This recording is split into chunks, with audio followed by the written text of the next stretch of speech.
Simply வெங்காய சட்னி. 2 பெரிய தக்காளி, 2 சின்ன வெங்காயம், ஒரு 4 காஞ்ச மிளகாய், கொஞ்சோண்டு இஞ்சி, கொஞ்சம் பூண்டு, இதெல்லாம் போட்டு வதக்கி அரைக்கிற சட்னி. சிம்பிளி சட்னி. இஞ்சி, பூண்டு, காஞ்ச மிளகாய் போட்டு வதக்கிட்டு அதில் வெங்காயம், தக்காளி போட்டு வதக்கணும். இது வதக்கும்போது கொஞ்சோண்டு உப்பு போட்டு வதக்கினீங்கன்னா சீக்கிரம் வதங்கிடும். இந்த கண்ணாடி பதத்துக்கு வந்ததும் வெங்காயம், இதிலே தக்காளி போட்டுக்கலாம். தக்காளி போட்டுட்டோம், நல்லா குழைய வதங்கணும். தக்காளி நல்லா வதங்கினதும் ஆற வச்சு மிக்சியில் போட்டு எடுத்தால் வெங்காயம் தக்காளி வதக்கின சட்னி ரெடி. நல்லா வதங்கிடுச்சு. இது ஆறுனதும் மிக்சியில் போட்டு எடுக்க வேண்டியதுதான். இதை மிக்சியில் போட்டுக்கணும். சட்னி ரெடி. சின்னதாக ஒரு தாளிப்பு ஒன்று கொடுத்துட்டா சாப்பிட வேண்டியதுதான். இட்லி, தோசை, சப்பாத்தி இது எல்லாத்துக்கும் நல்லாயிருக்கும். சட்னிக்கு தாளிப்பு கொடுத்தாச்சு. இப்போ இட்லிக்கு தொட்டு சாப்பிட வேண்டியதுதான். வாங்க சாப்பிடுவீங்க.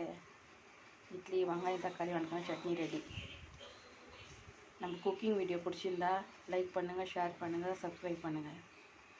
மறக்காமல் பெல் பட்டன் அமுத்துங்க. ஏன்னா நான் நியூவாக ஆரம்பிச்சிருக்கேன். ஸோ எனக்கு கொஞ்சம் என்கரேஜ் பண்ணுங்கள் எல்லாரும்.